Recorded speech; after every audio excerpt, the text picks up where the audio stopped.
You've been taught to look outward for answers, for signs, for salvation. But Thoth, the thrice great master, who spoke in light and silence, taught something far more daring, that all begins within. Not metaphorically, not romantically, but fundamentally. All is mind, whispers the principle of mentalism, echoing across the corridors of time like a bell that never stops ringing. Reality is not something we observe from the outside. It is something we dream from the inside. The senses deceive.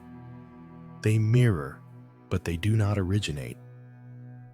What you see, what you fear, what you desire, all of it is a reflection projected from the deep chamber of mind, and not the surface mind that chatters all day like a monkey craving sugar, but the deep mind, the mind that remembers the stars, the mind that weaves the golden threads of becoming.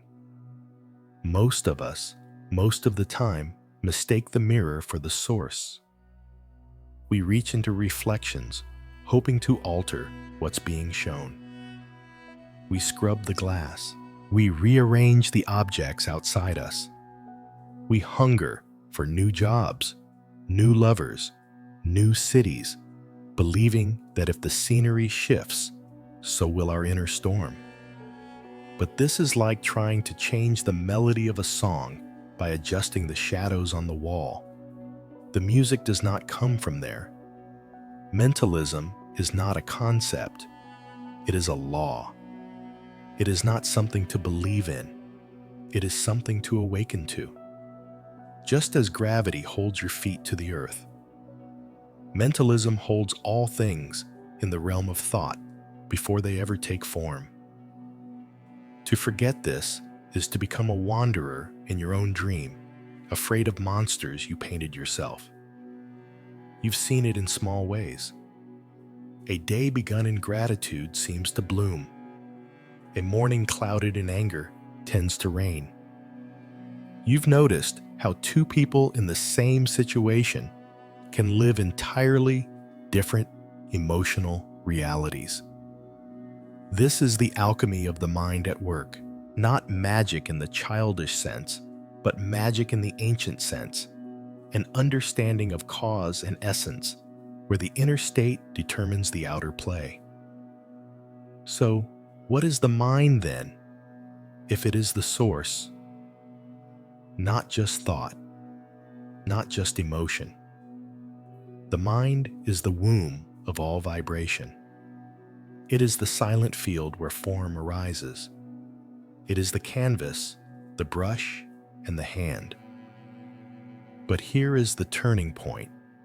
If you accept that all is mind, then you must also accept that your suffering, your longing, your confusion have been authored not by fate, but by frequency. And frequencies are not prisons. They are choices, subtle and continuous. You are not bound to one channel. You are the tuner, even when you've forgotten where the dial is. This awareness is not meant to shame. It is meant to liberate. It is the voice of Thoth murmuring, "Remember, you are the dreamer, not of fantasy, but of matter. What you hold within holds you without. When you walk into a room carrying fear, the world becomes sharp.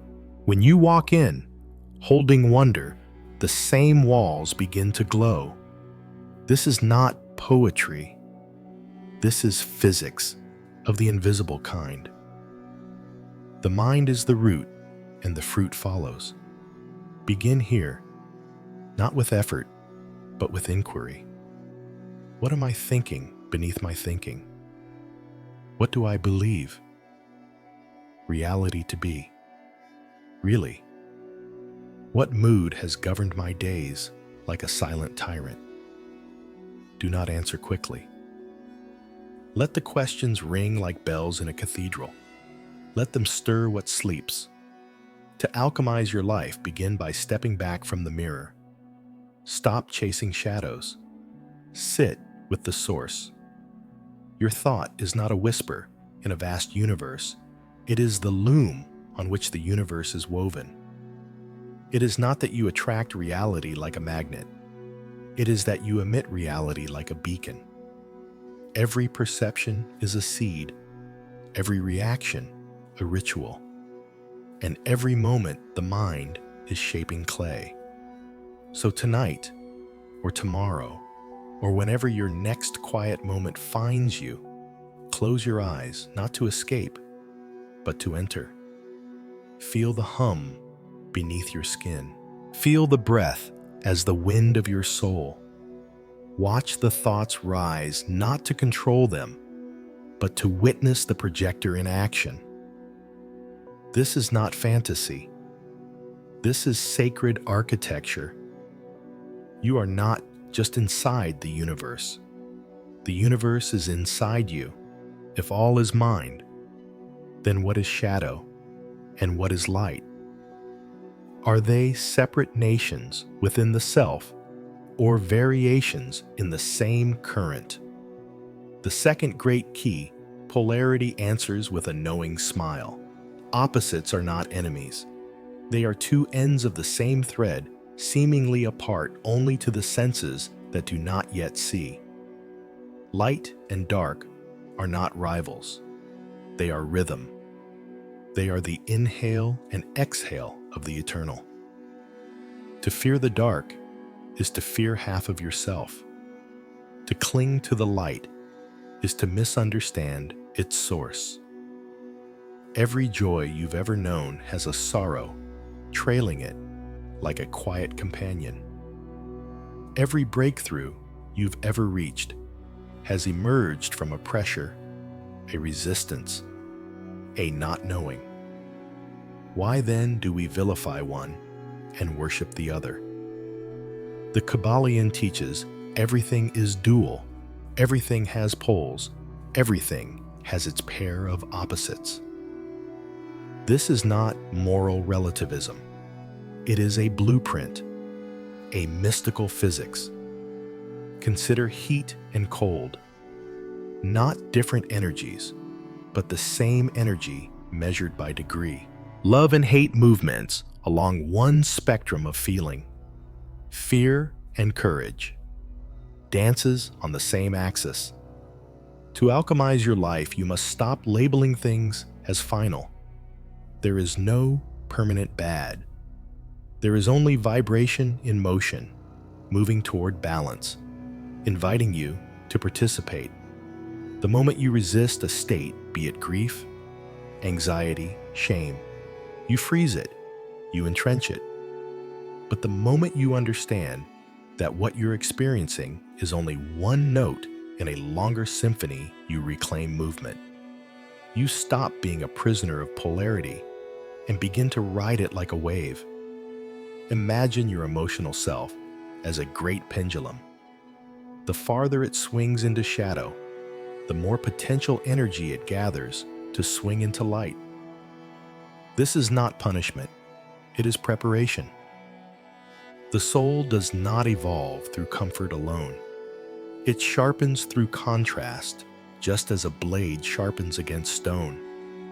There's a man I knew who lost everything, home, partner, wealth, in the course of one season. He nearly broke under the weight of despair. And yet, because he did not resist the fall, because he sat with the sorrow and asked it what it came to teach, he emerged with a softness, a wisdom, and a radiant peace that nothing superficial could have given him. His darkness became his doorway. You may not be able to choose what arises in your life, but you can always choose how you meet it. And that choice transforms the polarity. When faced with fear, if you breathe into your spine and choose presence, fear becomes fuel. When anger arises and you name it as a teacher rather than a tyrant, anger becomes a compass pointing to your boundaries, your truth. The Hermetic alchemist does not repress the dark, nor do they indulge it. They recognize it. They understand its source and redirect its current. Like turning poison into medicine, like harvesting fire from a storm. And this requires the sacred pause, the space between stimulus and response. In that space, you are no longer a reactor. You are a transmuter. You are not run by instinct or memory. You become a vessel of choice. Ask yourself now gently, what have I labeled as bad in my life that might actually be showing me a deeper alignment? What am I pushing away that contains my medicine? What part of me have I made wrong that is only waiting for light? Do not rush the answers. They live beneath the surface. They come not when you grasp, but when you soften. Thoth whispered that polarity is illusion, not because it doesn't exist, but because it is not separate. All is one, and the one is in all things.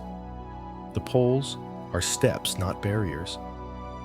As you move inward, you begin to see that shadow and light are partners in your becoming. One reveals your power, the other reveals your purpose. So do not fear the descent. The deeper the roots, the taller the tree. And the further the swing into shadow, the more radiant your return. The alchemist does not chase only light. The alchemist becomes light by transmuting the shadow into it. Transmutation, the golden word of the alchemist. Not destruction, not denial, but transmutation, an upward spiral, a sacred shifting, a rise in tone rather than a fight with form. You were not meant to battle your shadows nor to amputate your pain like some rogue limb. You were meant to tune your life like a lyre, raising its song until the dissonant notes melt into harmony. This is the art of the third Hermetic Principle vibration. Nothing rests. Everything moves. Everything vibrates. And the key to change is not in force, but in frequency. Just as water, when vibrated with sound, forms beautiful patterns or jagged ones depending on the tone, so too does your inner world respond to the silent song of your being. The question is not, how do I fix this? The question is, what frequency am I living at? Every emotion, every thought, every mood is a tuning fork. Love hums at a certain level, so does despair. The great lie is that you are stuck, but the truth, ancient and ageless, is that you are tuning yourself constantly, either by conscious choice or unconscious drift. So, how does one rise without resisting what is not by pushing harder, but by softening deeper? Not by escaping what feels low, but by bringing a higher note into the very center of it. When sadness knocks, instead of slamming the door, sit beside it. Listen. And then gently hum a new song. Gratitude not as a performance, but as a quiet remembering. Appreciation for a breath, for warmth, for presence. Transmutation is not about pretending. It is about penetrating, going so deeply into the feeling, the state, the moment that its core unwinds and reveals its true name. That anxiety. Perhaps it is calling you to aliveness. That shame, perhaps it guards the gate to your sacred values. That fatigue, perhaps it is your soul saying enough of trying to earn what you already are. A woman once told me she couldn't stop reliving a betrayal. The memory haunted her, coloring every relationship, like a fog. She tried therapy, meditation, affirmations, but the pain persisted. One day, in stillness, she chose not to resist it. She sat with it, not to fix, not to flee, but to feel. And in that moment, she heard a soft voice within. You're not angry because you were betrayed. You're angry because you abandoned yourself to stay. That shift in understanding changed her frequency. She cried not with despair, but with reunion. That's transmutation. Frequency is not abstract. It lives in the body, in the breath, in the attention. To raise your frequency is to choose again and again the tone of being you wish to embody. Not once, but daily, moment by moment, until it becomes your nature. The Hermetic masters understood that the universe is made of waves, not walls. This means nothing is fixed. Everything can be lifted, shifted, harmonized. But you must become the musician of your own mind. You must learn to listen to the discord, not as failure, but as invitation. Try this now in your own way. Sit quietly. Feel whatever arises. Let it have space. And then ask yourself, what energy would feel like a gentle rising? Maybe compassion, maybe clarity, maybe just calm. Don't force it, find it, like tuning into a station that's already there beneath the static. Hold it, let it spread, let it color your inner sky. This is not make-believe. This is mastery. You are not a victim of your vibration. You are its source. So when the world feels heavy, ask not, why is this happening to me? But what song am I singing into this moment? Change the song and the scenery will shift. Not always instantly, not always obviously, but inevitably. As night yields to dawn, as winter yields to spring, your vibration writes your becoming. Thoth knew this. He etched it into the emerald tablets. He who knows the fire that is hidden shall arise from the tomb of the heart. Fire is not force. It is frequency. Raise it, and you rise. As above, so below. As within, so without. Simple words, a cosmic mirror. You've heard them before, perhaps in passing as an aphorism from the emerald tablet or a charming mystical phrase.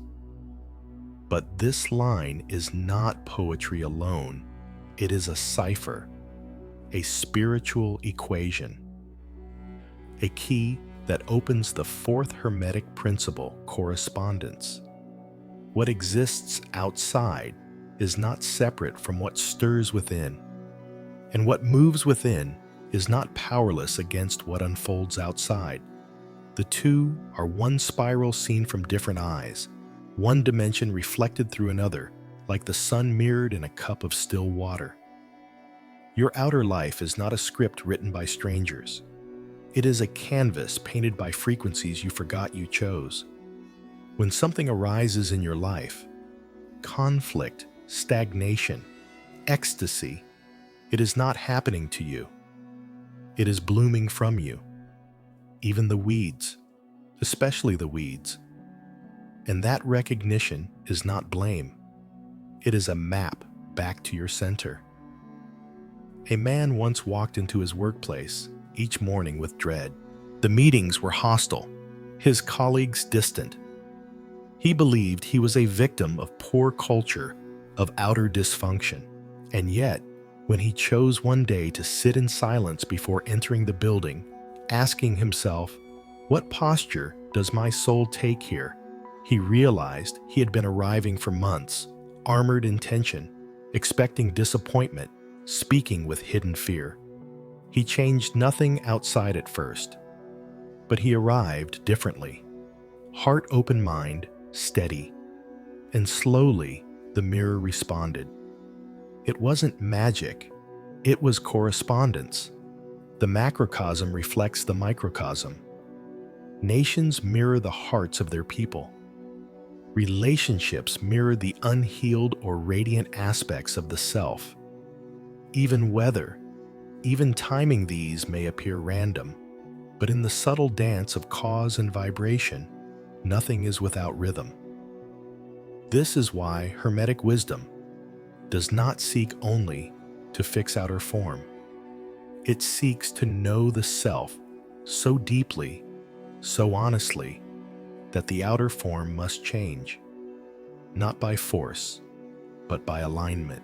You are not meant to endlessly solve surface problems. You are meant to awaken the deeper order behind them. Let's bring this home. Next time something arises that feels challenging, pause. Before reaction, ask yourself, what part of me does this reflect? What inner thought, belief, or emotion is this echoing? What invitation is hidden in this appearance?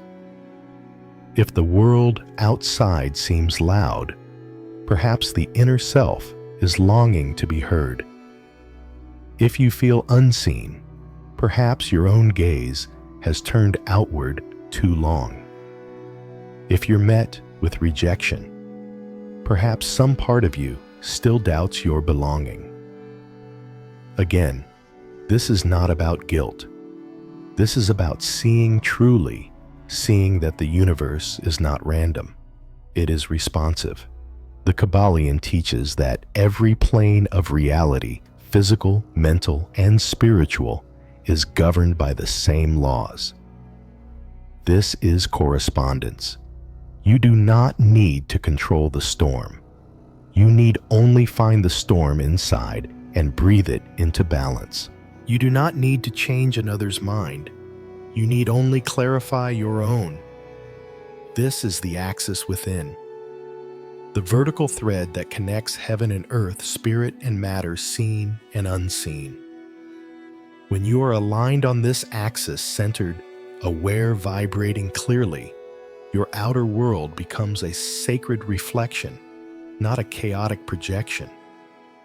And in those moments, when life offers you contrast, when events seem to defy logic or harmony, remember, even paradox is a form of correspondence. Often, the universe speaks in riddles, so the soul must slow down to understand. The mystery is not meant to confuse, but to deepen your listening. Like a seed beneath soil, you are always in sacred dialogue with the unseen. The question is never, is something speaking to me? The question is, am I still enough to hear it? So sit with the mirror, not as a critic, but as an artist. Watch your life like a painting that whispers where the brush next longs to go. You are not powerless. You are not alone. The same intelligence that arranges stars and seasons lives inside your fingertips. As above, so below. As within, so without. As you remember this, you will find that life no longer happens to you. It begins to happen through you. The final veil falls when you remember you are the alchemist, not a passive observer of life's winds and tides, but the sovereign scribe of your experience. This is not egoic bravado. It is spiritual truth. You are not here merely to react, to endure, to repeat. You are here to create, consciously, rhythmically, aligned with law, anchored in self, guided by the divine blueprint you carry like an ember in your chest. This is where the Hermetic journey leads not to escape, but to mastery. Mastery does not mean control. The alchemist does not command the storm to stop. They learn to sail within it, with hands steady on the wheel and eyes clear on the stars. The fifth principle, rhythm, reminds us everything flows in and out. The tides of life rise and fall. Success follows struggle. Expansion follows contraction. It is not a flaw in the system. It is the system. And when you align with it, life no longer feels like war. It becomes a dance. Rhythm invites you to trust timing, to know that winter is not death, but preparation. That pauses are not punishment, but places where your roots deepen. The Hermetic initiate does not cling to the highs or fear the lows. They ride the wave anchored in the knowing that no state is permanent and no moment is wasted. But to ride this wave, you must let go of victimhood. The sixth principle, cause and effect, reveals the deeper truth: nothing in your life is random. Every moment is an effect of inner causation. Every experience is a consequence of vibration, belief, intention, or karma stirring through the fields of being. And you, when you awaken, can step out of the chain of unconscious reactions and into the seat of conscious creation. You become the cause. Not by manipulating others, not by pushing reality into form, but by becoming so aligned with your truth, so resonant in your presence, that the world must respond in kind. This is sovereignty, not dominance, not superiority, but authorship. The quiet power that arises when you stop outsourcing your peace, when you stop waiting for someone to validate your worth, when you stop bargaining with the mirror and begin shaping the image from within. The seventh principle, gender completes the circle. All creation arises from the sacred union of masculine and feminine. Not man and woman, but action and receptivity, thought and emotion, vision and surrender. The master within knows when to declare and when to allow, when to step forward and when to open. To create from this union is to live as the divine does, deliberate, fluid, radiant. This is the great secret, not taught in schools or whispered in ordinary circles. You are the temple. You are the architect. You are the fire. So what does this look like truly in the soft chaos of modern life?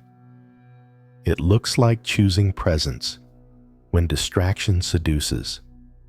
It looks like returning to the breath when anxiety clutches the chest.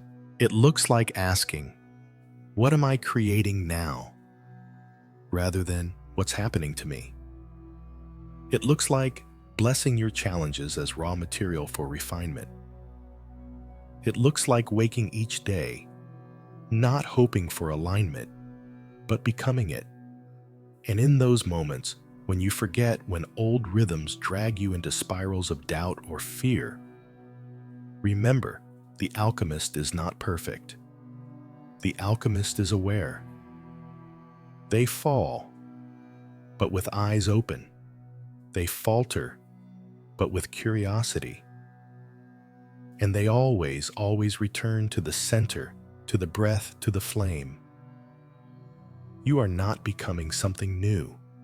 You are remembering what you have always been. The gold was never lost.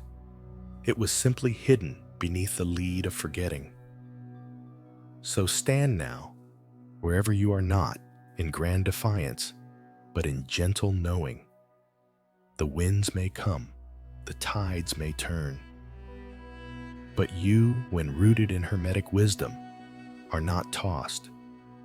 You rise, you shape, you shine. You are the alchemist. You are the flame. and the world is your reflection, waiting to be illuminated from within. And now, dear traveler of the inner realms, pause. Not to end the journey, but to feel the echo of all you've remembered. You are not broken. You are not behind. You are a luminous being stirring from a deep sleep, reclaiming the divine art of creation that was always yours. The Hermetic path is not a doctrine, it is a remembering, a return to the sacred blueprint etched into the marrow of your being. The principles are not laws imposed from above. They are truths that live within you, speaking softly through your intuition, your longings, your inner fire. From shadow to light, you've walked not in circles, but in spirals. Each moment of contrast, of pain, of awakening has brought you deeper into the mystery of yourself.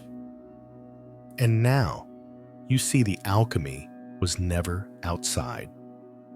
The philosopher's stone was never hidden in some far temple. It is your awareness, your presence, your choice. So go forth, not to fix the world, but to reflect its light. Walk with the quiet power of one who knows they are cause, not effect. And if you ever doubt, return to these truths. Breathe them. Live them.